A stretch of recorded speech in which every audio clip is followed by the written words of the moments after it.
সকাল সকাল মাছের লেজা নিয়ে বসে পড়ছি, কাতলা মাছের লেজা। এটা একদম লোকাল মাছ। খুকির বাবাকে বলছি বাজার থেকে মাছ এনে দাও, মাছ রান্না করবো। তো খুকি বলছিল আজকে যে আজকাল লোকাল মাছ না পাইলে না এনেও চালানি মাছই আনো। চালানি মাছ আর লোকাল মাছ কি আমি অনেকবারই বলি, তারপরে বলছি চালানি মাছ হলো বিহার অন্ধ্রের মাছ। ওগুলা পেডিতে পেডিতে একদম বড় বড় মাছ আসে, ওখান থেকে যতটুকু ইচ্ছা আমরা ততটুকুই কিনে নিয়ে আসি। লোকাল মাছও আনি, তবে যদি বাজারে গিয়ে ভাগি টাগি পায়, একজনের নিচে ওই পেটিরটুকু উনি লেজারটুকু আনছে, এতে তার সুবিধাই হয়েছে। মাছটা এতটা তরতাজা, আমি দুই একবার ধুয়ে নিয়ে এসেই এই যে এখানে কাটছি, মানে এতটাই তরতাজা ছিল। রাতে রুটি বানাইছি, সেই আটার গামলাতেই ধুয়ে নিলাম দুই একবার। আমার খুকি বলছে সকাল সকাল আজকে মাছ ভাত করবা, তো ওই শাক টাক ভর্তা টর্তা করবা না? তো করবো, ভাতে একটা সেদ্ধ দেবো, ভাত বসিয়ে দেবো, মাছটা আগে রেডি করে নিই, তরকারি রান্না করবো, ওদিকে ভাত হয়ে যাবে। সকালে চা বিস্কুট খাওয়া হয়েছে, এখন চারটে গরম গরম ভাত তরকারি দিয়ে সেদ্ধ পোড়া দিয়ে খেয়ে নে। তারপরে শীতের দিন বিকালবেলা একটু ভাজা পোড়া খেলেও অসুবিধা হবে না, তবে আগে ভাতটাই খেতে হবে। আমার তো আগে ভাতই লাগে। যাই হোক, এই যে মাছের আঁশ ছাড়ানো হয়ে গেল, এখনই কেটে নিই। বড় মাছটা আনলেই তো খুকি বলে স্পেশালভাবে রান্না করো, আজকে আর তা হবে না, আলু দিয়ে তরকারি করব, সেভাবেই পিস করব। এইটুকু গাদা পিটি আলাদা করি, তিনটে হবে।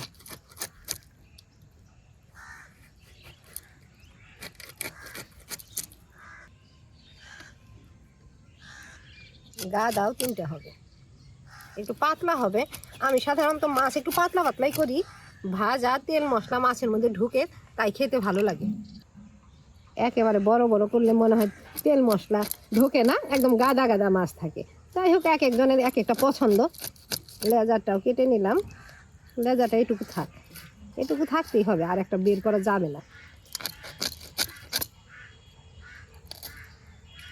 এমন মাছ ছিল অর্ধেক অর্ধেক, দুইজনে নিচে, অর্ধেক মাথা আছে। এটা দিয়ে আর আজকে অন্য কিছু রান্না করবো না, তরকারিতে দিয়ে দেবো। মাথাটা পরিষ্কার করে নিই।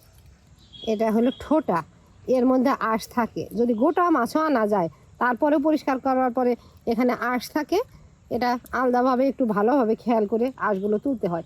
এই পিসটা না দিদু খেতে খুব পছন্দ করে, এই ঠোঁটা। দিদু পছন্দ করে, তুইও পছন্দ করিস। এটার মধ্যে তো তেল তেল থাকে। হ্যাঁ। মা অতটা মাছ পছন্দ করে না, তবে এই ঠোঁটার মাছটুকু মা পছন্দ করে। ফেলে দিলাম, এই ভিতরে রক্ত টক্ত থাকে, ফুল কাটা ফেলে দিই।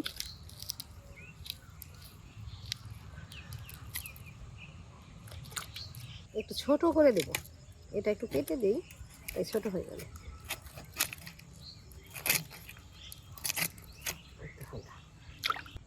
ছোটাটুকু ফেলে দিই। মাছ কাটা হয়ে গেল, এখন পরিষ্কার করে ধুয়েই রান্না শুরু করব। একদিকে মাছ ভাজবো আর মশলা বাটবো।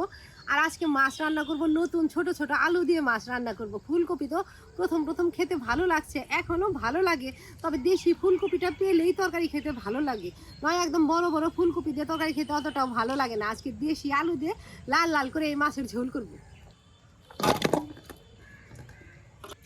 জল ঢেলে দিলাম।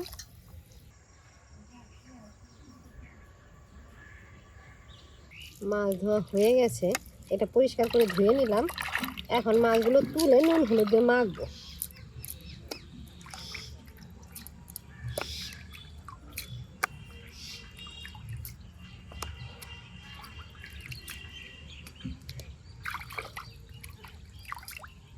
মাছগুলো গামলাতে নেব, গামলাতে নুন হলুদ দিয়ে মাখাবো। আমার মা বলে কি, এই গামলাতে মাছ নিয়ে নুন হলুদ দিয়ে বা লঙ্কার গুঁড়া দিয়ে যে যেভাবে মাখলে পরে আর হাত দিয়ে মাখতে হয় না, ঝাঁকিয়ে নিলে সব নুন হলুদ ভালোভাবে মাছের ভিতরে ঢুকে যায়।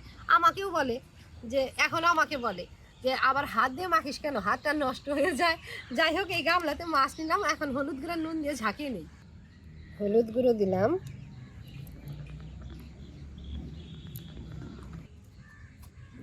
দিলাম স্বাদ মতো নুন।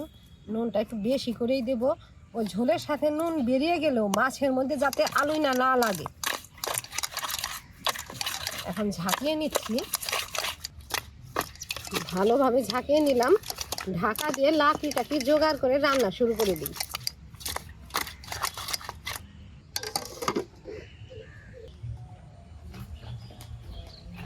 ছোট ছোট করে লাকড়িগুলো কেটে রাখছি যাতে জাল ধরাতে সুবিধা হয়। অবসর টাইমে বিকাল বেলাটা না ওই এখানে বসে লাকড়িগুলো ছোট করে কেটে রাখি, তাড়াতাড়ি জাল ধরে যায়। উনুন জ্বালিয়ে নিলাম, এখন উনানে কড়াইটা বসাই। কড়াইটা উনানে বসালাম। বোতলে তেল অনেক হয়েছে, এই যে প্যাকেট অল্প ছিল ঢেলে নিলাম।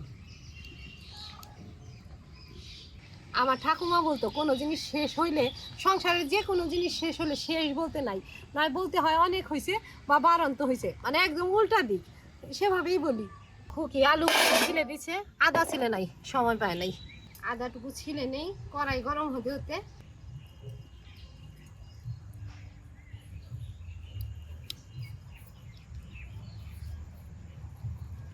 অল্প আদা ছিলে নিলাম, পেঁয়াজও দেবো, পেঁয়াজ ফোড়ন দেবো না, একটু পেঁয়াজ বেটে দেবো।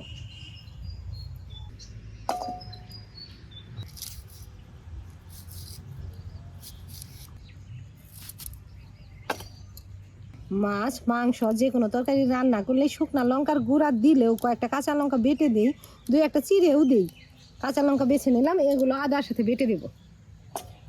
কড়াই গরম হয়ে গেছে, কড়াইতে সর্ষের তেল দিই। যে কোনো রান্না সর্ষের তেল দিয়েই করি, ভাজা পোড়া করলে তখন সাদা তেলে করি। বেগুন ভাজা, অন্যান্য ভাজা পকোড়া টোকরা করলে সাদা তেলে করি, আর তাছাড়া অন্যান্য রান্না আমি সর্ষের তেলেই করি। কড়াইতে সর্ষের তেল দিলাম, তেলটা একদম ভালোভাবে গরম করে নিয়ে মাছগুলো ভাজবো। নতুন আলু গোটা রাখলেও হতো, তারপরে দুই টুকরা করে দিই। মাছের আলু তো, মাংসে টাংসে দিলে আর টুকরা করতাম না, মাছ বরাবর টুকরা করে নেব সবগুলোই।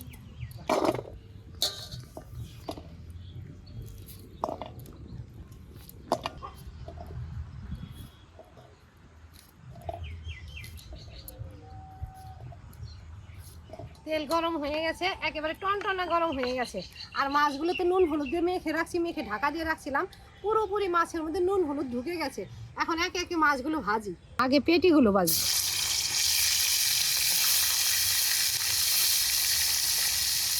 তিনটা পেটি সাথে দুটাই দিলাম।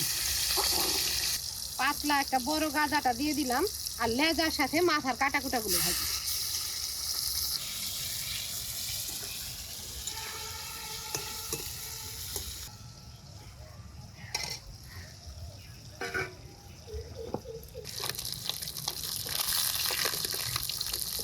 কড়াইয়ের মাছগুলো ভাজা হয়ে গেছে, একটু লাল লাল করে ভাজছি। খুকির জন্য এক পিস ভাজাও রাখবো, খুকি তো মাছ ভাজা খেতে খুব পছন্দ করে। এখন বাকিগুলো ভাজি, মাথা লেজা সবগুলো একসাথেই ভাজবো। বাকিগুলো কড়াইতে দিই। আলুগুলো তো মাছ বরাবর কেটে রাখছি, এখন বারে বারে কয়েকবার ধুয়ে নিতে হবে। আগে অল্প জলে ধুইলাম, তারপর বেশি জলে ধুবো।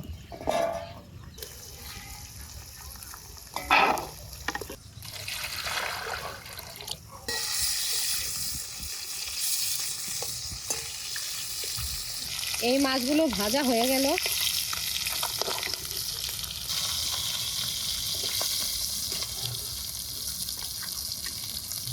মাথাটা একটু কড়া করেই ভাজলাম।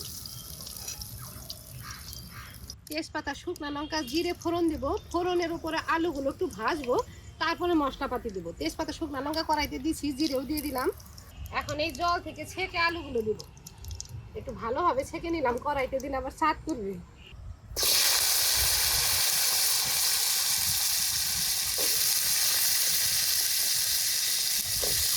এখন নুন দিয়ে আলুগুলো আগে ভাজবো, পরে মশলাপাতি দিই।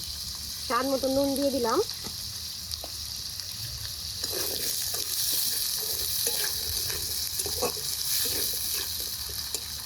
আলুগুলো তেলের মধ্যে নাড়াচাড়া করে নিচ্ছি। আগে বাটা মশলাটা দেই, আদা, পেঁয়াজ, কাঁচা লঙ্কা বাটা। এটা আগে নেড়ে চেড়ে কষিয়ে নেই, তারপরে গুঁড়া মশলা দিব। হলুদ, লঙ্কা, ধনে গুঁড়ো, ওই মশলাটা অল্প সময় কষিয়ে নিচ্ছি যাতে কাঁচা গন্ধটা না থাকে। গুঁড়া মশলা দিলাম, এখন অল্প জল দিয়ে কষাবো যাতে মশলাটা পুড়ে না যায়। আজকে তো খুকি ঘর থেকে মশলা করে দিছে, যে মশলা করে দিছে পেঁয়াজ, কাঁচা লঙ্কা আর আদা বাটা, ওটুকু বাড়তেই বা কত দেরি হতো। যাই হোক, মিক্সিটা ধুয়ে অল্প জল দিই।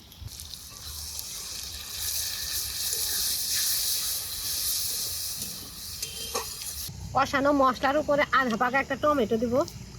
সারা বছরই টমেটো খাই, এখন তো শীতের দিন, ভালো ভালো টমেটো পাওয়া যায় এখন। কি সুন্দর টমেটো, এগুলো কাঁচা খেতেও ভালো লাগে। মশলায় আলুতে সব কিছুকে ভাজা ভাজা করে নিলাম, এখন ঝোলের জল দিই।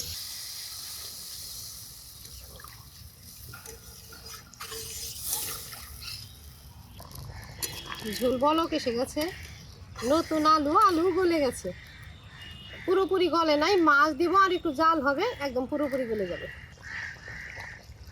এখন মাছগুলো দিয়ে দিই। এগুলো তো আর ছোট মাছ না যে ভেঙে যাবে, একবারেই ঢেলে দেবো। তরতাজা কাতলা মাছ আর একটু কড়া করেই ভাজছি।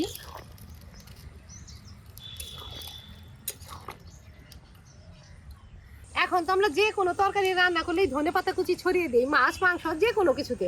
তবে আগে যেমন ঠাকুমা রান্না করতো সব তরকারিতে ধনেপাতা দিত না, এমন করে মাছের ঝোল করলে, রসা করলে ধনেপাতা তখন দিতই না। ভাজা জিরে গুঁড়ো ছড়িয়ে রান্না করতো, তাতে ঝোল খেতে অনেক স্বাদ লাগতো। আজকে আমিও ধনেপাতা দেবো না, জিরে ভাজা করে গুঁড়ো করে নিচ্ছি, ওটা এখন ছড়িয়ে দিয়ে নামিয়ে দেবো।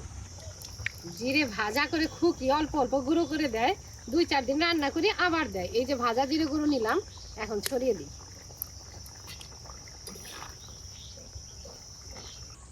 আলু পুরোপুরি গলে গেছে, এখনই ঢেলে দিবে। আজকে আর সকাল সকাল শাক ভাত সেদ্ধ ভর্তা করি নাই, সকালে চা খাওয়া হয়েছে, বিস্কুট খাওয়া হয়েছে। এখন খুকি এই তরকারি দিয়ে লেবু চিপে খেয়ে নিক সকাল সকাল, তারপরে সারাদিন যা খায় দেখা যাবে।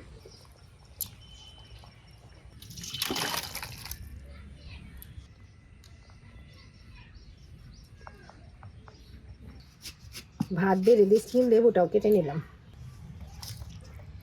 এখন একটা পেটির চাকা দিই, পরে কাটা কোটা খাস।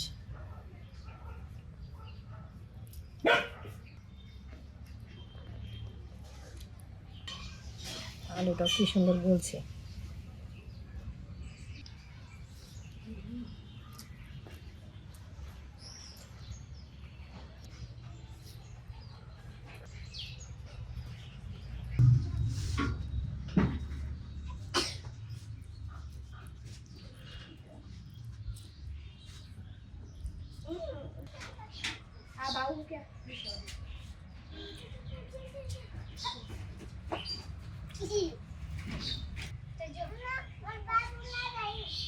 এমনিতে তো মা প্রতিদিন সকালবেলা শাক ভাত রান্না করে, আমরা সকালে শাক ভাতই খাই। তবে আজকে মা মাছের ঝোল ভাত করছে, আর সারাদিনে কিছু করলে করবে না, এটা দিয়েও চলবে। এটা খেতেও সেই স্বাদ হয়েছে।